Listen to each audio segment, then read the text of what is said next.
Yeah, I mean, I guess we're in the portion of the program where I get to talk about how big of an idiot I was.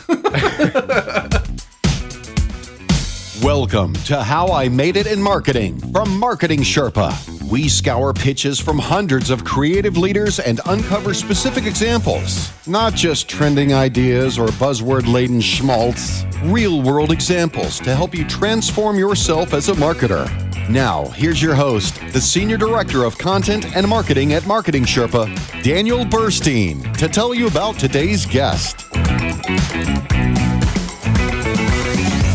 Content marketing has become such a crowded space in almost every industry. It's so hard to stick out. I think sometimes we have the wrong focus, right? We're trying to go viral, we're trying to get popular, but that shouldn't be the goal. The goal should be to help a relevant, ideal customer. And we've got a great story from today's guest illustrating why popular content isn't always the best content for the client or for our brands. He's got a lot of other great stories. He's going to share stories about how well-written content put together by someone who understands a business can go a really long way toward the client's success, how attention to detail in a niche especially pays dividends, and he's going to share lessons, what he's learned from the people he's collaborated with in his career.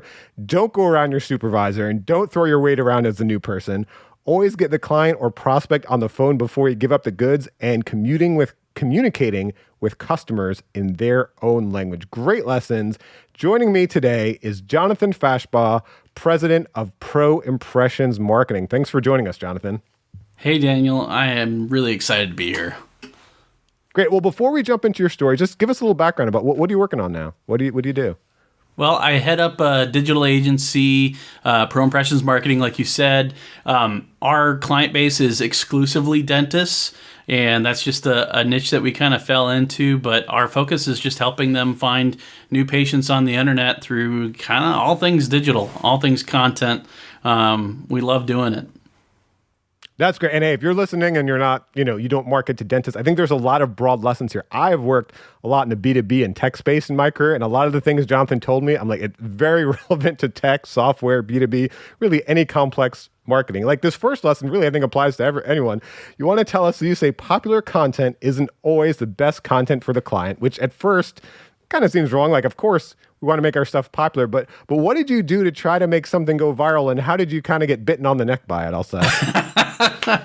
Yeah. I mean, so at the end of the day, dentists are local businesses.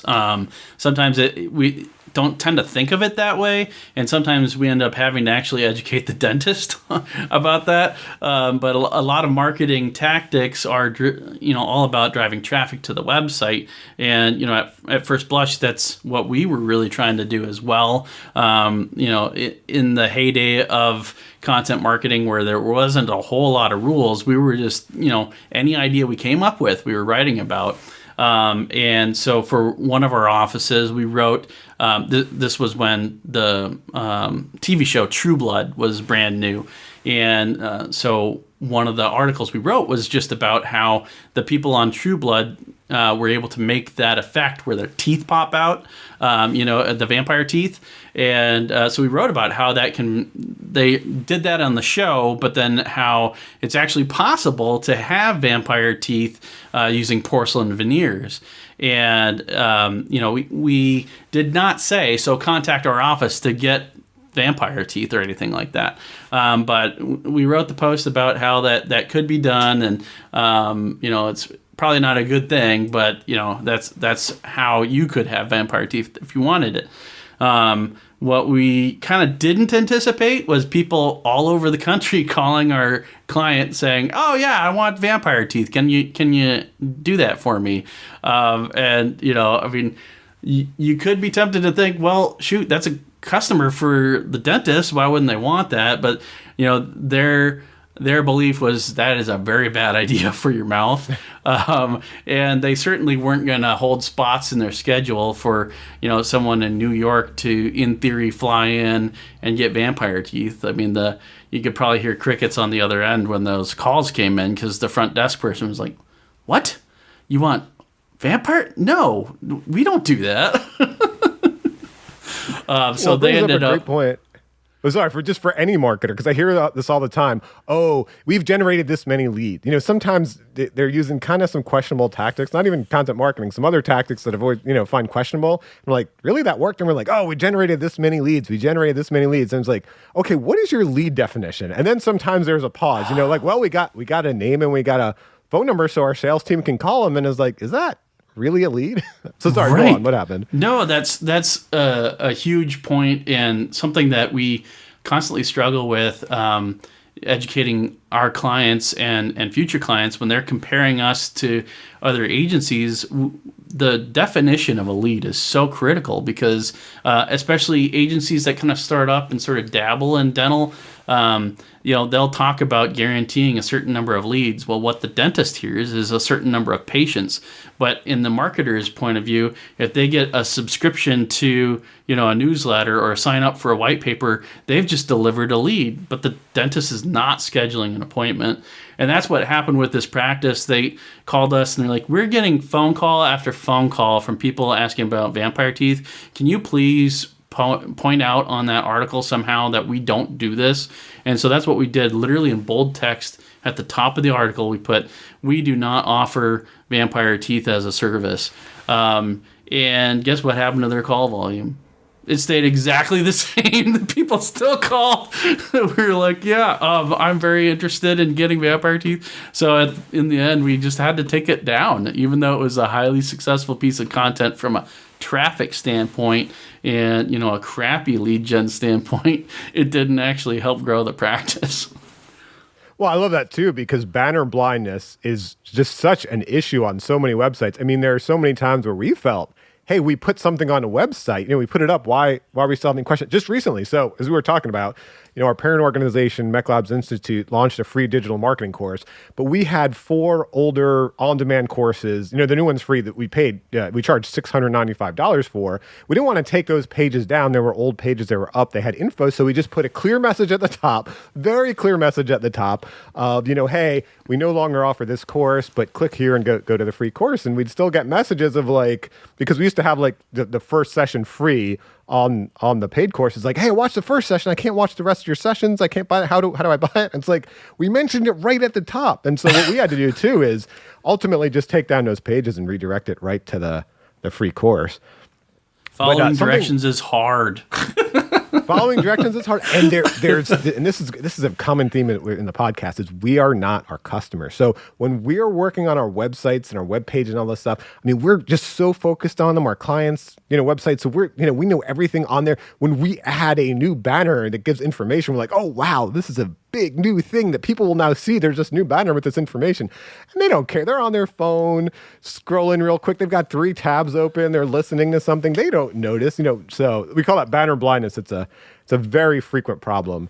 So one other thing I thought when I heard your story and talking about, B2B technology and software companies, is there was a very prominent software company, I won't mention them, in the marketing space, and they would generate a lot of content. They'd get a lot of, big audience, but I noticed, their target market was business owners, small business owners, medium business owners, and their blog posts just were written by interns. And so they were very focused on all of these topics that were trending media culturally, all these things that were to maybe more of like a college age segment that really, weren't really bringing in small and medium businesses who had a very different focus. So that also brings up the idea of be careful who is, when we do things like blogs and social media, we think, great, we'll get the intern to do it. We'll get, the new junior marketer to do it. Make sure if they're doing it, they have a really good understanding, a really good customer theory of who they're writing to, what their pain points are, what they care about, what your company's value proposition is. I see you nodding. I think you must have run into similar issues. Yeah, I mean, it's really difficult, especially, when you're hiring new talent where they feel like they know everything about marketing, but they don't know the client. The content that comes out can be technically accurate and from a marketing standpoint, pretty smart, but if it doesn't really address the end customer's goals or is not in line with their business model, then yeah, it's just going to be a lot of noise, and that content's not going to pull a lot of weight for them. Yeah, I think your next story is a great example of how to solve that problem, because when you say it can be technically accurate, but it's not right. I've gotten a question before from a copywriter for overseas, and he said, "Hey, I want to be a copywriter, but I'm a non-native English speaker. How can I do it?" And I let him know, hey, we're all non-native speakers, really. Like anytime you're starting in a new industry, you need to learn to speak that language. Like when I first started in the tech industry, I worked with companies like IBM and VMware and BA Systems, and I didn't come from that background. I needed to learn that language, because I wouldn't be credible to anyone I talked on the phone with to interview or anyone I wrote to. And so here, what you did, I love this. This is such a cool way to really learn the language. You say, a well-written content put together by someone who understands the business can go a very long way toward the client's success. And tell me about how you shadowed this dentist and kind of lived his life for a short time to really understand them. Yeah, well, our very first client when I launched our agency was a dentist, and he told me that he wanted to build a website or at least add a page to his website about this new denture procedure. And then it was going to revolutionize dentures. And I said, well, that's really exciting. I know nothing about it, though.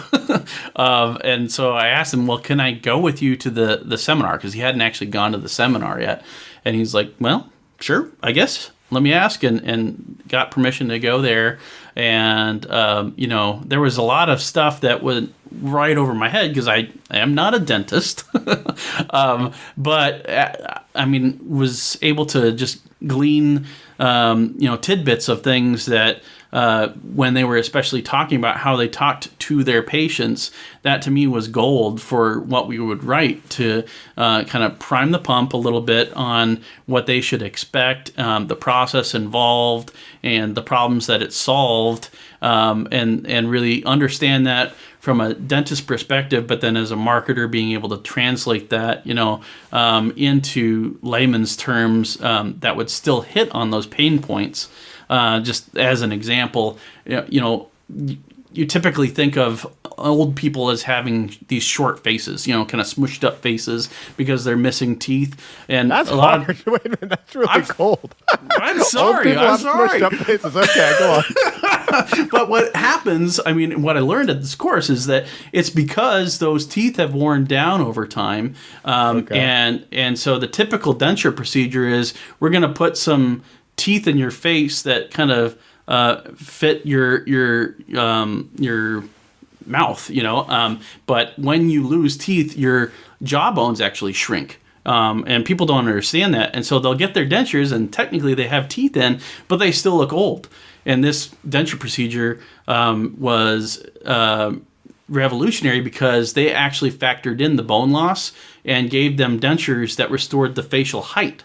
The vertical dimension is the technical term, but it's making people younger because they factored that in. So we were able to then describe that in layman's terms to say, you're going to have a more youthful appearance because we're going to compensate for the smushed look of your face, No, I'll tell you why I love that, and that's beautiful. It's one of the things I love best about a career in marketing is the curiosity. I love learning about how these different industries or companies work and then getting to communicate that in a compelling way to customers. You got to be curious in this industry. And one thing I found that's really effective is just kind of sitting down and kind of picking their brains and talking to them about how their company works. So I'll give you an example. We were talking before this call. One of the things that the parent organization of Marketing Sherpa MECLABS Institute does is we have these quick win intensives. We have these value proposition workshops where we get in the same room for 2 days, 3 days with a specific methodology with leaders of a company, and we help them find their wins. We help them find their value prop. And the things that we do in those meetings are valuable. But what I found is really valuable is just lunch. It's like when you're sitting, when we're taking a break, we're eating lunch with them. I just love picking their brains about, well, why are you in this industry and why are you in this business and why do you do this thing? And I remember one of them, we're right here in Jacksonville, this oceanfront hotel. It was beautiful and just kind of talking. And it was really curious why they started this security company. And, there's enough security companies. Yeah, we all want to make money. Why did you start it? They were giving me this really fascinating story about how the setup they found of other security systems was so hard and the steps they took to make the setup easier, which is stuff that didn't really as much come up in our formal conversations, kind of did, but hearing that backstory of wow, that's fascinating. That's some gold there that you really have to, mine. And so you talk about going to an industry event. My God, you're surrounding yourself with those dentists. You're eating lunch with them, dinner, going to a bar. I mean, it's just kind of seeping into your pores, right? Yeah. And I mean, the other dentists that were there, and I promised the guy putting on the event, look, I'm not going to be passing out business cards or anything. I truly just want to learn. It was during the lunches and that kind of thing where the dentist said, so you don't work in Dr. Lawrence's office? No, I don't. So, but what do you do? Well, I'm a marketer. But why are you here? And I told him, I need to know about this business so that I can write about it. So I wrote the content for this website because when I first started the business, it was just going to be me, a computer, and like 10 clients would run off right off into the sunset together. That was my business model. So I wrote this content and built this website, and it, sort of almost lost me the client because he didn't really need me after that content went live. I mean, it interacted well with the patients, and so that he got good conversions. And obviously we optimized it for search, but it just performed so well that occasionally he would just take his foot off the pedal with the marketing, and we wouldn't have to do ongoing stuff. It was really at the top of the search engines until he retired and we took his website down. But I really think it was just because the content was unique to him and hit on the pieces of not just the dentures, but other aspects of what he did. Yeah, that's great. I mean, sometimes, we think we've got the template down for the website and we'll just stick the information in. But there is this subtle difference that, customers can tell, they can feel in any industry. Like if we bathe in that knowledge, like it's going to come out through us in our writing. You can't overlook that. And another thing, and this really ties into our next story, when you have that deep understanding of the industries you're serving, you will notice things that other agencies and other marketers don't notice. I love this story. You say, attention to detail in a niche pays dividends. So, stock photos, my God, I mean, they're helpful, yes. It's been better. It's been a lot cheaper than, what marketers used to do in the old days where they'd have to have photo shoots for anything. But they could be the bane of our existence. So give us an example that happened to you. Yeah, I mean, I was building a page for a client about dental implants. And there's a stock photo that I'd seen around on other websites.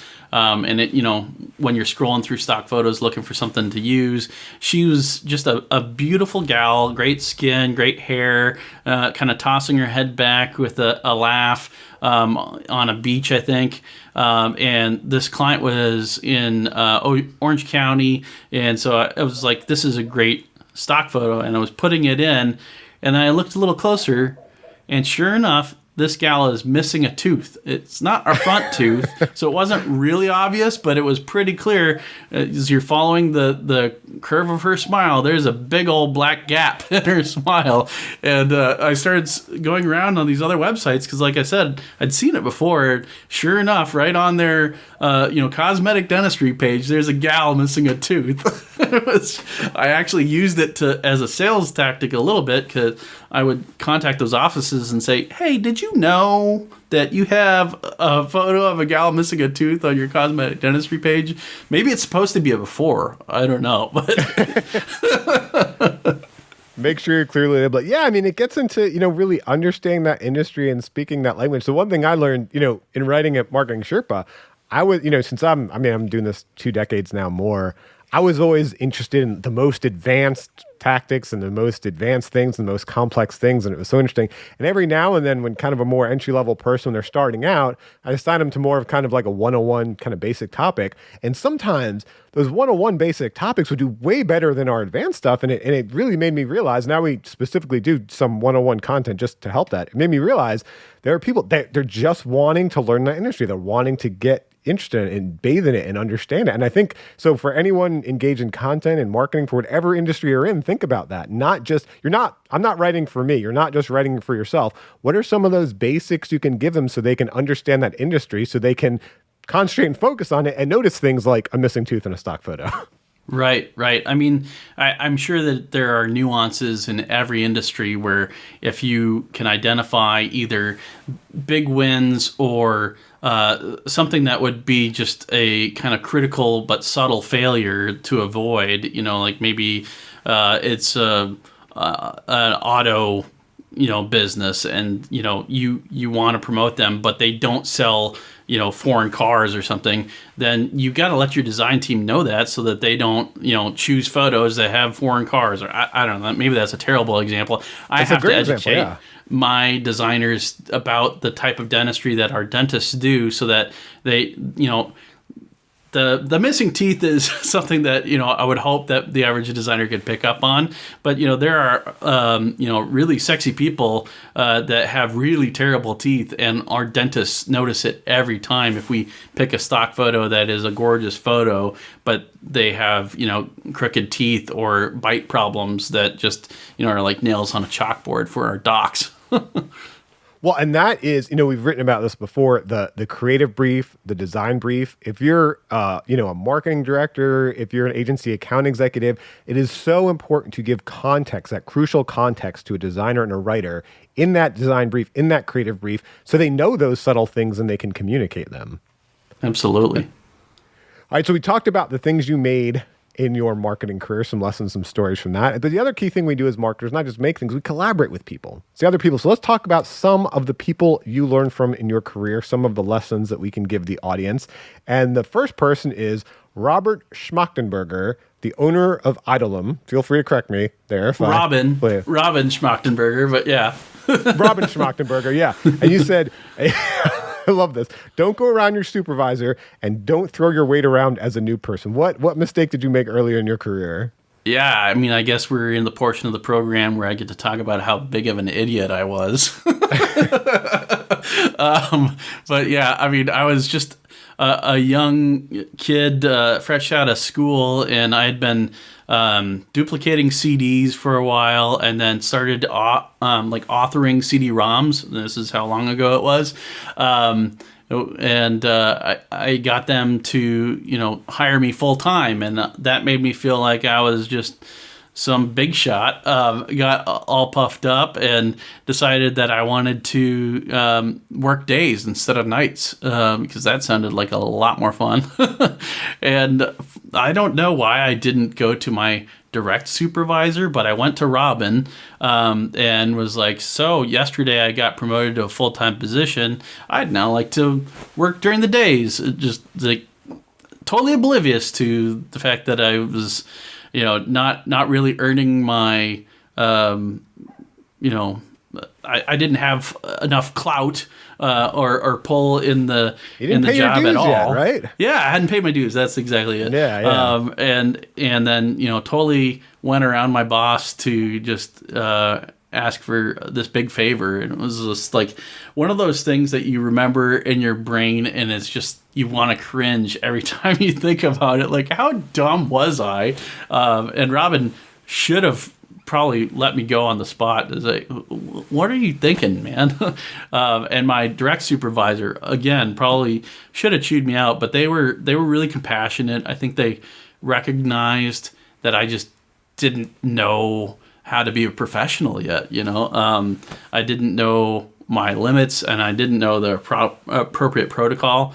And so Robin was very gracious and just said, I'll think about that. I'll talk with your boss, and I think his name was Bill too, and we'll get back to you. And then a little bit later, my direct supervisor was like, hey, did you go to Robin and ask to change your schedule? I said, well, yeah, I did.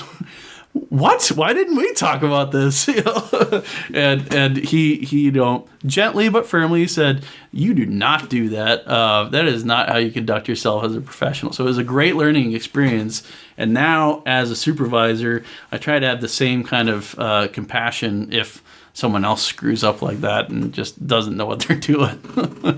Yeah, I mean, mistakes we don't want to make mistakes, but they're great because they're better teachers in college. They're better teachers in MBAs and mistakes we made. And you can either make your own mistakes, or that's why we have the How I Made It in Marketing podcast. You can listen to other people's mistakes and learn from them. But so now you have a distributed agency, right? And Yes. so I assume a lot of people you hire, you might not even meet in person. You're interviewing over the Zoom. They're just working remotely. So how has that affected like how you bring them on board and teach them about a culture and all those things?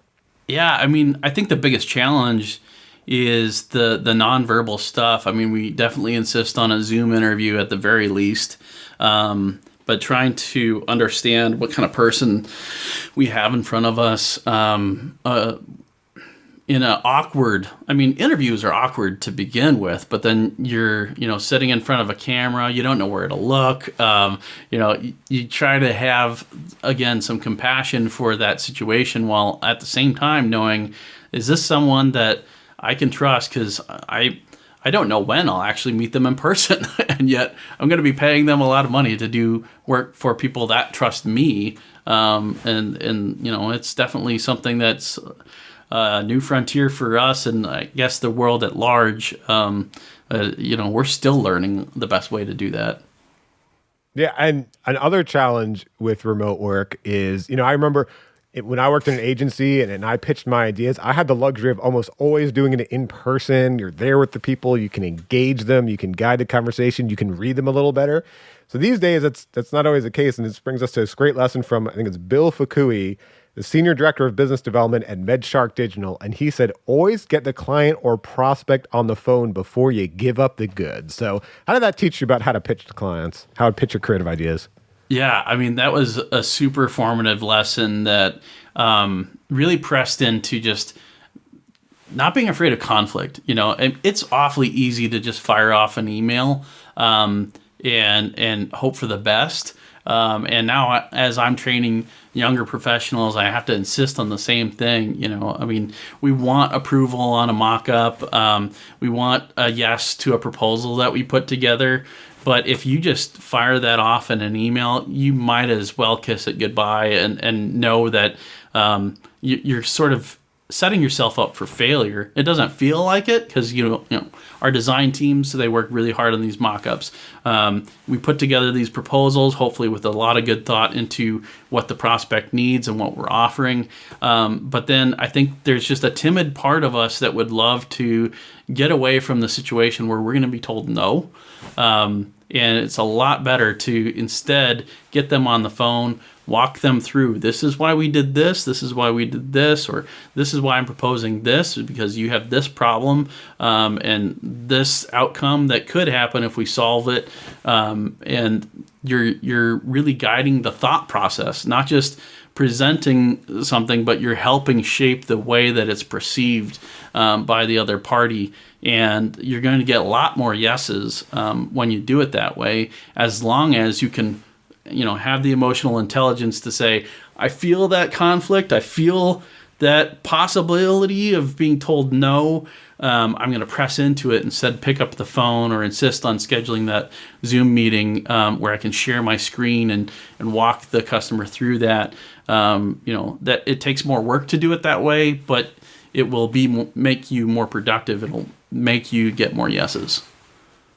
I think the other challenge is when that's not your business or industry, and even sometimes when it is, you don't understand the value of the finished product. I'll go in and see modern art, like go and see Jackson Pollock and be like, I could do that, because you just see the painting on the wall. You don't understand the value behind it. There was we had a professor from Harvard Business School, Michael Norton, who came out and spoke at one of our Marketing Sherpa Summits, and he had this great example, which I always loved.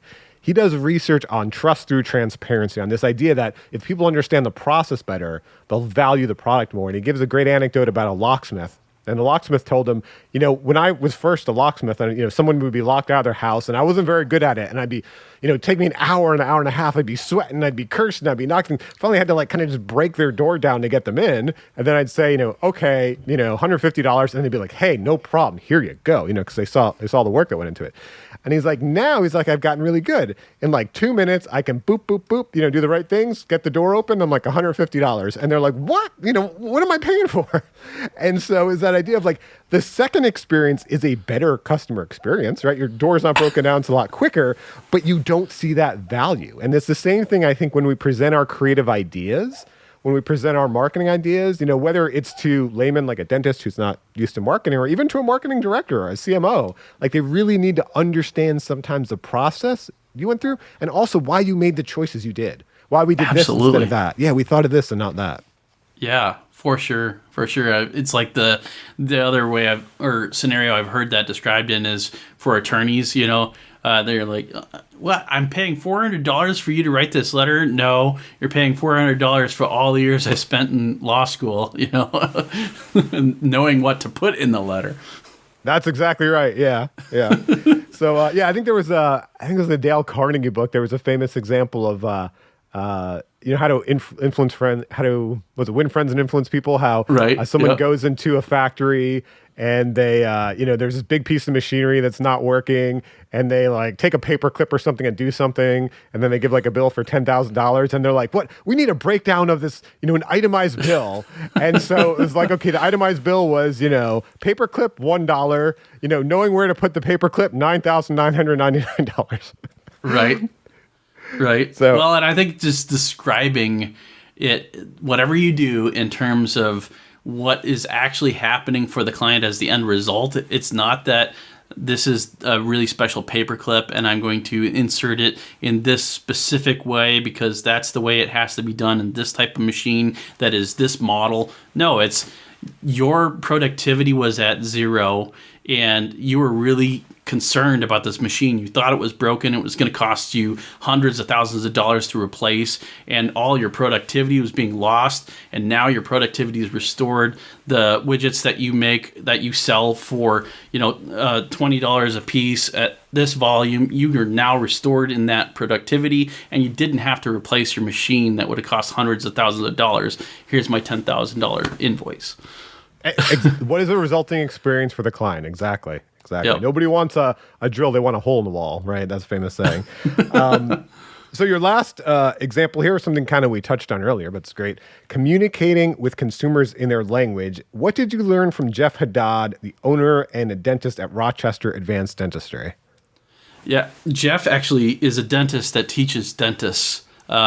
He's a master marketer, and I love working with him because he totally gets the importance of marketing, but he also knows that his role is what it is and lets us do the marketing for him without, he would say it took a lot of time to earn his trust and let us do what we do.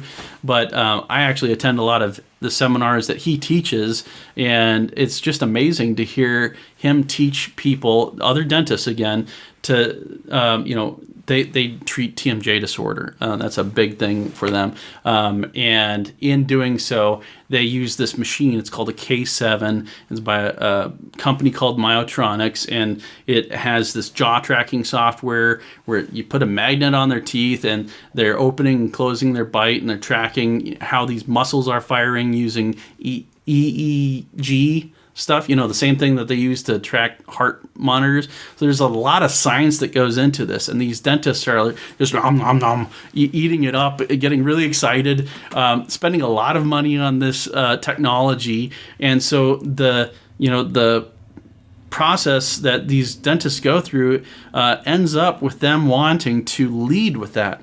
Going back to the paperclip analogy or paperclip analogy of to talk about the amazing paperclip and all these details. And Jeff's like, no, this is all you tell them.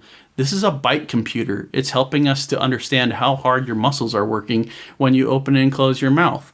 And so we're going to use this bite computer to understand where your jaw is most comfortable. We're going to measure your EEGs and make sure that the masseter muscle and the sternomastoid are firing and the same time with this amount. He gets them to use the language that is most accessible to the patient and to help them understand the value of what they're doing without getting into the nuances that the patient doesn't care about. Yeah, speak their language. I mean, honestly, the same is true, I'd imagine, in the medical industry and many other industries for search, right? So we saw an example with IBM where they were using their branded terminology, smarter workforce, right? And they weren't getting good results in search, people clicking through. When they changed to talking about HR analytics, human resources analytics, that's actually what people were looking for. So it's kind of getting out of our own heads, either our branded terms, our technical terms, our medical terms, and understanding what does it mean to the customer? How do they communicate? Yep. And tying it back to the pain points too, I think is the critical thing. I mean, in the case of TMJ disorder, that's literally what they have is pain, and saying, that's a pain point, you customer, we understand that you're in pain, and we have helped hundreds of patients just like you get out of pain, get out of the lockjaw scenario and the popping and the clicking and the neck pain through the use of our treatment. So we'll use a bite computer, we'll treat your jaw to get you to the right position, and then you'll be living a life without pain. And at no point did they mention the brand of the computer, and the details involved, because they don't want to confuse them or scare them. It's just all about the patient journey. Great. That's great. Yeah, it reminds me of an old Jerry Seinfeld joke. He talked about being in the airplane, and then the pilot gets on. He's like, "I'm going to take it up to 10,000 feet. Then I'm going to go to 5,000 feet. I'm going to do that and this." And Jerry is like, "That's great. As long as we get to the place on the ticket, I'm good." I don't know how you do it. Just get me to the place that it says on the ticket. Right. So thanks for your stories, Jonathan. Here for some final parting words for our audience, I want to ask you, what are the key qualities of an effective marketer? What would you leave our audience with? I would say that, understanding beyond the marketing, where the marketing ends and the business begins, understanding where that handoff happens, and get involved, in at least understanding it, if not influencing it. We recently had a review on Google from one of our customers that said Pro Impressions has changed the way that we interact with our patients. And I was just like, oh my gosh, that is like a beautiful thing to hear to say. And, that doesn't have to do with marketing in terms of lead gen, but it has everything to do with what we get paid to do, which is put butts in chairs. And so if you don't understand the full process, the full sales funnel, and move beyond your little portion of it, you can end up being held accountable for something that's outside of your control because you never took the time to understand the full process and point out potential, pitfalls.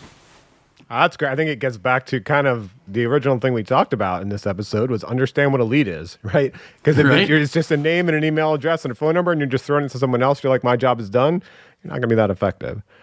So, well, thank you so much for your time, Jonathan. Really appreciate you joining us today. Absolutely. Really glad to be here, and I can't wait to listen to more of the Marketing Sherpa podcast because I've already listened to so much. Learned so much from Michelle Burrows and some of the other interviews that you've been doing. Awesome. Well, thanks for that mention. Thanks to everyone for listening. Thank you for joining us for How I Made It in Marketing with Daniel Burstein. Now that you've gotten inspiration for transforming yourself as a marketer, get some ideas for your next marketing campaign from Marketing Sherpa's extensive library of free case studies at marketingsherpa.com. That's marketingsherpa.com.